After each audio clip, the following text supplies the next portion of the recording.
Hey, Boss Crew, can you see me? This is just my second, live stream. This is Nicole Rodriguez, me, host of Beverly Hills Boss, the show, and obviously author of Beverly Hills Boss, the book. When I'm live, it just feels so much weirder because I'm not sure who can see me and, you know, what's even happening. And then I'm just like staring at myself here with the camera. So anyway, for those of you who are joining for the first time and didn't watch my first Q&A live streamed, welcome. That's, you know, you can revert back to those old episodes and check that one out as well. That was a lot of fun. I think just so that you guys are aware what this is for, you guys are here to ask me whatever questions live that you want so that I can answer them on the spot for you, give advice, share ideas, whatever it is. So some of you have already sent some questions ahead of time so that I could prepare to make sure that I answered them for you. So I guess with that being said, I know there are a couple of people who have already joined. Hi. I'm going to start with the first question. So the first question comes from Chandra Roberts. And Chandra is, we'll just go into this. She is one of the Raiderette alums. So she's part of my Raiderette family. And I adore her. She was a Raiderette back in the day when the team was in Los Angeles. And I'm just very, very honored that she is one of my big Raiderette sisters and happy to see that she asked a question here. So she has a jewelry business. So her question is, okay, well, how do you PR a jewelry business? So that's actually a really good question because it's not a one size fits all when it comes to public relations and even marketing. You have different companies who offer different services, products, and whatever it is. And really the audiences are different. So I think keeping that in mind, just sharing for those of you who have a jewelry business or a consumer product that you want to get out there, you have to remember that creating a consumer brand can take time and can be expensive. So first things first, before you even decide to do actual traditional PR, which is earned media, you're going to want to make sure nowadays that you have social media. You want a place for people to go and see tons of pictures and be constantly reminded about your designs or your products and all of those other fun things. It's also a great way to build community. And nowadays, social media channels make it easy for you to then go over to somebody's website or maybe just, buy within, right? I believe Pinterest has a way of doing that. So it really just depends on your audience, the age range, know the social media channels that they are in, and make sure that you have social media pages first. Then once you have your community sort of started, people are going to gravitate towards what you're doing.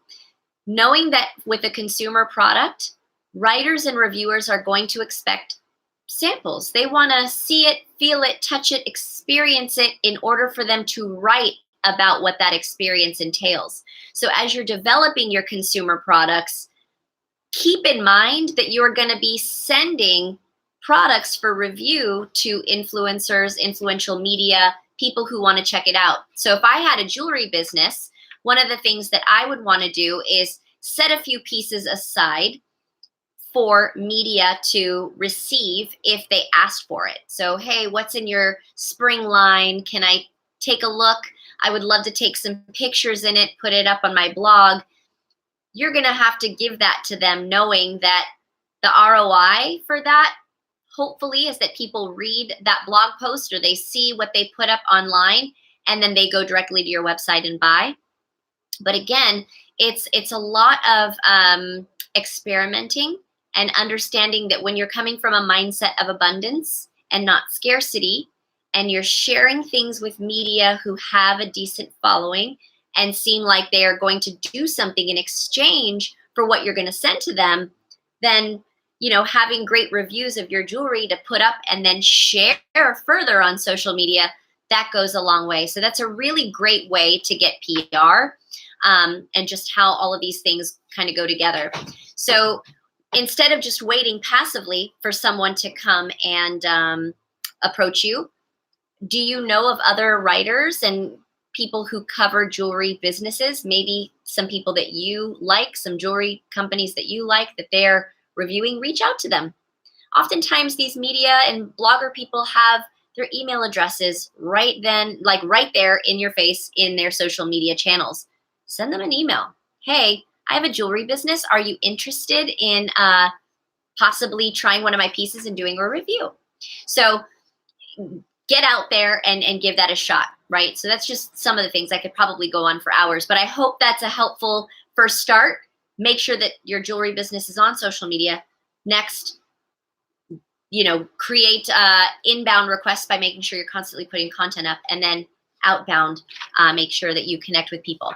So we're also seeing a couple of, some comments here. So I'm going to try to read them. How do you manage running multiple businesses? Okay, this is from Chris. How do I manage that? I prioritize my goals and my success. And I know a lot of people would say, well, I have all of this going on with my family and I have this and that. And believe me, my family's had their fair share of events where Nicole hasn't been able to come. And it's not that I don't love them, but I also have to look out for the fact that if I set a goal for myself and that requires work and sometimes working through the weekend or managing something, I will do that. And then I make it up to my family later. I make sure that I do spend that time to replenish and get that time in. But a lot of it is self-discipline. You have a list of all of the things that you need to do. You have that to check off. Once you check most of those things off and you feel like you're in a good place to just relax, do that. Sleep, replenish. But I think a lot of my drive is powered by the fact that I'm doing what I love, and I'm doing it how I want to do it. And so I feel a lot of motivation that way. So self-discipline, organization, and just staying focused and then sleeping when I can. So I hope that helps, Chris. Another, how do you get over being camera shy? That one's tough. I don't know if I've ever been camera shy. Maybe nervous being in front of a camera, because sometimes, especially like live, I don't always know exactly what to say. But what I do always remember, and this is advice that I can give all of you guys no matter what, whether it's public speaking, you're speaking in front of a camera, whatever it is, there are humans at the other end of that camera. And humans just want to be related to. They want to see that you are honest and real and not stiff and robotic and scripted. So I think that really helps me, just keeping in mind that, yeah, I am speaking to a camera, but at the end of the day, that camera is leading me to a lot of people who just want to hear from me. So that's, I think, what helps me. So hopefully that advice helps. Let's look at some other questions. Gridiron Beauties. Oh my gosh, hi. Oh my God, I love them. So just a little fun fact, about 5 or 6 years ago when I started NRPR, the very first podcast I was on was Gridiron Beauties when I started my company. So obviously having to do PR for myself. Shout out to Ben, who was my intern at the time, and he was getting his feet wet in PR. And I said, okay, well, pretend I'm your client and see what you can do. And he created a really great relationship between me and Gridiron Beauties. And I'm so happy to see that you guys are joining, guys. Overdue for being on your show. So I'll hit you up via email after this because I want to tell you guys all about the book and obviously recap this past football season. There's a lot that we can chat about. So happy to see you on here. Let's see. And yeah, you're right. I'm not camera shy. So I'm like, wow, I don't know how to answer that. Great. Okay, this one comes from Alina. Especially as someone who has just written a book, what do you say to those who think print media is dead? It is not dead. You know, there are people who still love that nostalgic feeling of picking up a book and reading it. And look, at the end of the day, no matter what final, I guess whatever final way that you receive the book, right? You can get it in print form. You can get it digitally. You can still get it in audio. Either way, you're still getting a book. So you still have to write it in order for it to even be delivered digitally. So I think people are learning a lot by listening to podcasts and things like that, but there are so many business owners and people that I know who still either read or listen to dozens of books a year. So that's a really great question. And I don't think that there's ever going to be such a thing as too many books in the world. I think if you have a story or lessons to share, there are people that you can reach and help motivate and inspire. So that was my motivation there. So great question, Alina. Let's see. Tesha or Tisha. I hope I'm saying it right. How do you manage running a business and being a mom? That is a great question. First of all, I think getting out of the mindset that as a mom, you have to somehow live differently was the first thing. Like in my mind, yes, I knew I was going to have time restrictions and things like that with the goals that I wanted to hit. But, you know, kids, they're really resilient. They will go along with what you want to do as long as you are guiding them in a way that helps them understand. So with my daughter, having her so young, I had just graduated college. So being 22, I've had my full professional career while being a mom, and it's not stopped me. And the reason for that is because I brought her into the fold as much as I could. When I worked at the Raiders, I would bring her on the weekends when I had to work in the office and put in extra hours. When I worked at Moby TV, I remember there were days that she had off school, and there were times when I didn't have a lot of meetings. I would bring her in, and you know, she would help by folding papers or doing something productive. So she was always included in what mommy was doing. So she always saw, all right, mommy's busy, mommy's doing work stuff, but I can help out too. And it really inspired her. So I think as parents, we have to also remember that the truer we stay to ourselves and who we are, what we're trying to accomplish, that can go a long way for kids. And my daughter and I have an incredible relationship. She's super driven. I'm ridiculously proud of her. And being a mom while juggling businesses and having a career has been probably one of the easiest things I've done, because it's just been part of her life. So to all of the moms out there, just because you have kids doesn't mean your dreams have to stop. You do have to reorganize your schedule quite a bit, but please, you know, show your kids that it's okay to have your dreams and still have a really great family and be a good parent at the same time. So I hope that helps. Okay, next question. Let's see, print media. Oh, Gridiron Beauties, to Alina's point, print media has to be strategic. So you max your ad dollars 100%. I absolutely agree with that, because I think as data becomes more and more important and measuring results becomes more important, it's much easier to do that with things that are digital and a lot harder to measure with things that are in print. So you really have to keep an eye on what you're doing there and know if your audience is still interested in print, right? Are you still getting that in front of them? Are there key ways that you can, you know, get them to let you know, where did you find me? Oh, a print advertisement. I read this in a magazine. I saw this in a book. All of that feedback will help you as you're creating your ad budgets and figuring out your strategies. So very, very good point. Let's see. Any other questions? All right. So, oh, hi, Michelle. Oh my God, Michelle Balbuena. So we've been friends since elementary school, Millard Mustangs forever. So it's always so good to see my friends on here. I think that's one thing. And I know no one's asked, but you know, one thing that I like to point out is that, yes, I might live in Beverly Hills now, but I was born and raised in Fremont, California, and I will forever be proud of that. And I think when I go back to Fremont, there is nothing inside me that says, well, this is just, I don't belong here. It's not, no, it will always be my heart and my home. I will always remember, you know, my good old Omar Street growing up, and it will always be special to me. So, you know, for those of you who do grow up and become successful, it is true. Don't forget where you came from, because so many of my friends from elementary school and junior high and high school, these are the people who have my back. They've had my back since, day one in the whole journey. So it feels really good to know that people know who I am at the core of who I am. I still feel like I'm at times that same 8-year-old or 13-year-old that many of them knew and grew up with. So it always makes me so happy to see to see their support. So Michelle, thank you. I'm so glad that you're joining. Let's see some other questions. What's your advice? This is from Jessica. What's your advice for someone who's just starting their career? Be patient. Be patient with yourself.